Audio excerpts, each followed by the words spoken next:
परमपिता परमात्मा पूर्ण ब्रह्म सर्वश्रेष्ठी रचनहार कबीर परमेश्वर जी की असीम कृपा से आप जी ये सत्संग सुनने के लिए उपस्थित हुए।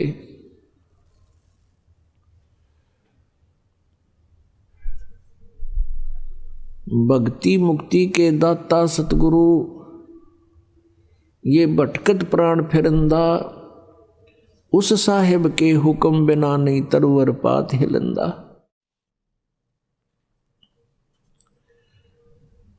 परम पूज्य परमेश्वर कबीर देव जी ये वो समर्थ भगवान हैं, वो समर्थ प्रभु हैं जिसके हुक्म बिना एक पत्ता भी नहीं हिल सकता। उनकी रजा के बिना कोई भी प्राणी सत्संग में नहीं आ सकता। उनकी रजा कैसे हमारे ऊपर हो? परमात्मा आत्मा के साथी हैं, इस मन के नहीं। आत्मा परमात्मा का अंश है, ये परमात्मा के उत्पन्न की हुई है, उसके शरीर से निकली है। इस आत्मा का उससे विशेष लिंक है, विशेष संबंध है। जैसे माता को अपने पुत्र पुत्री कितने प्रिय होते हैं, ठीक इसी प्रकार उस परम पिता ने जिसमें सभी गुण विद्यमान हैं, तुमेव माता च पिता तुमेव बंधु च सखा तुमेव विद्या च द्रविणी तुमेव सर्व मम देव देव। ये वो परमात्मा है जिसमें माता पिता मित्र और भाई के सभी गुण विद्यमान हैं। ये हमारा सच्चा पिता है, ये हमारा जनक है और यही हमारी माता है, क्योंकि तीनों लोकों में सबका धारण पोषण वही परमात्मा कर रहे हैं। तो पुण्यात्माओं, हम अपने परमात्मा को भूलकर हम इन काल के,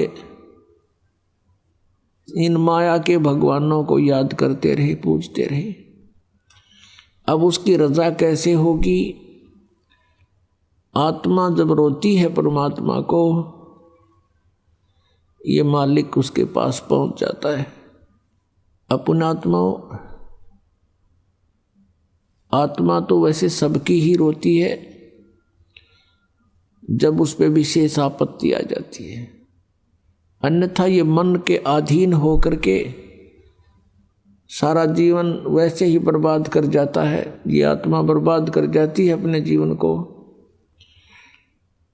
जब आप जी ने उपदेश ले लिया, आपका लिंक, आपका संबंध परमात्मा से विशेष तौर पर जुड़ गया। वैसे तो हम सभी भगवान की आत्माएं हैं, लेकिन जो उस मालिक से फिर से संबंध स्थापित कर लेती है, उसके ऊपर उसकी एक विशेष रजा बन जाती है। और फिर वो आत्मा सच्चे दिल से पुकारता है परमात्मा को, तो फिर उसकी रजा उस पर बनती है।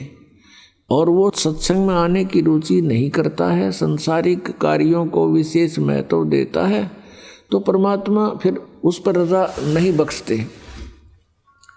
और उनकी रजा ना होने से हम यहाँ नहीं आ सकते। अपने आत्माओं, हम अपने पेट के लिए, एक रोजी रोटी के लिए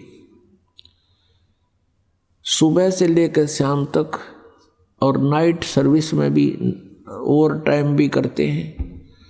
और जैसे किसान है, इसका तो कोई समय फिक्स नहीं, रात और दिन लगे रहते हैं। तो किस लिए लगे रहते हैं? कि केवल एक पेट भरे और एक मकान बन जा, बढ़िया कपड़े खरीद ले, ब्याह शादी हुआ उसमें खूब खर्चा कर दे। इनके लिए हम सारा जीवन लगे रहते हैं और वो भी हमसे सफल नहीं हो पाता। तब हम परमात्मा की ही खोज करते हैं। एक मजदूर मेहनत करता है, या कोई व्यावसायिक व्यक्ति है, बिजनेसमैन है, वो अपने भरसक प्रयत्न करता है, अपने खूब सूझबूझ भी प्रयोग करता है, लेकिन फिर भी विफल हो जाता है। ऐसे ही किसान है, अपनी खूब मेहनत करता है, परिश्रम करता है, लेकिन फिर भी सफल नहीं होता। कोई न कोई नुकसान हानि होती ही रहती है। तो फिर भी वो परमात्मा से ही अर्ज करता है लास्ट में। तो हम क्यों ना पहले भगवान से जुड़ जावें और उनके द्वारा दिए गए मार्ग पर हम लग जावें। क्या बताते हैं परमात्मा? दुख में सुमरण सब करें, सुख में करे न कोई। जय सुख में सुमरण करे तो दुख काहे को होवे। सुख में सुमरण किया नहीं, दुख में करते याद।